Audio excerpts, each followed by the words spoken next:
If I told you to name everything you love, how long would it take for you to name yourself or to say yourself? Honestly, it took me years because for a long time I didn't love myself at all. Not even a little bit. I used to think love was something you earned, not something you deserved. I thought you had to be better, look better, achieve more, fix everything before you were even allowed to love who you were. And the crazy part, no one teaches you how to love yourself, but life teaches you every possible way to doubt yourself. For years, I carried my insecurities like they were a part of my identity. The way I looked, the way I talked, the way I felt too deeply. I always thought something about me needed to change in order for me to be enough. And relationships made that even worse sometimes. It's hard to love yourself when you've been in situations where you gave everything, love, loyalty, effort, and still felt like it wasn't enough.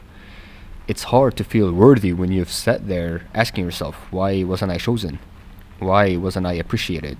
What did they have that I didn't? You start to believe that you're the problem. You start to blame yourself for not being perfect enough, calm enough, exciting enough, lovable enough. And every time someone leaves, a piece of you leaves as well. Before you even realize it, you don't just lose relationships, you also lose yourself. And that's when it hits you. Loving yourself should never depend on who stayed or who left. But you didn't know that back then. You only knew how to give, not how to protect your own heart. And yeah, there were nights I stared at the ceiling, wondering why I felt so unlovable. Why I could list 100 things I hated about myself, but none that I adored. And why I felt more comfortable breaking myself down than building myself up. Why I felt alone even when someone told me that they cared, that they loved me. The truth is, feeling alone doesn't start when people leave. It starts when you stop recognizing the person you've become. And for a long time, I didn't recognize myself. I became someone who apologized for existing, someone who stayed quiet to keep the peace, someone who settled because I thought this is all someone like me deserves. But here's the thing, you can't spend your whole life searching for love in people who don't even love themselves. You can't find your worth in someone's inability to see it. And you damn sure can't learn to love yourself by chasing people who only teaches you how to doubt yourself even more. Because loving yourself doesn't start with admirations. It starts with honesty, painful honesty, because the truth hurts. It starts when you look at yourself and admit, I have been unkind to myself. I have ignored my own needs. I have given more than I had.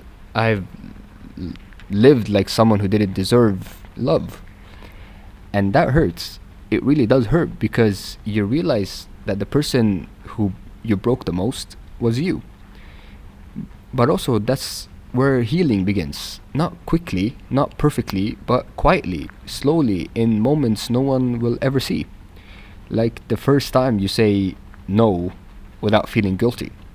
Like the first time you walk away from someone who drains you. Like the first time you actually look in the mirror and don't hate the reflection. Like the first time you choose peace over attention. Like the first time you become your own home. So if I told you to name everything you love, I hope one day you don't hesitate. I hope your own name doesn't choke in your throat. I hope you say it confidently, softly, and proudly. Because after everything you went through, after everything you survived, the insecurities, the heartbreaks, the loneliness, the nights where you questioned your own worth, you deserve to love the one person who stayed through it all, which is you. And when you finally learn to love yourself, not the version you pretend to be, not the version you wish you were, but the real, imperfect, bruised, beautiful you, your whole world starts to shift. Because the moment you choose yourself, you stop begging for love from people who could never give it. You stop apologizing for existing. You stop shrinking to fit someone else's needs. And you stop shrinking to fit someone else's comfort as well. You stop searching for validation in places that only wounded you. And maybe one day loving yourself won't feel like a task, or a battle, or even a question. It will just feel like coming home. And if you haven't heard this today, you you matter. You are loved. And it all starts with loving yourself.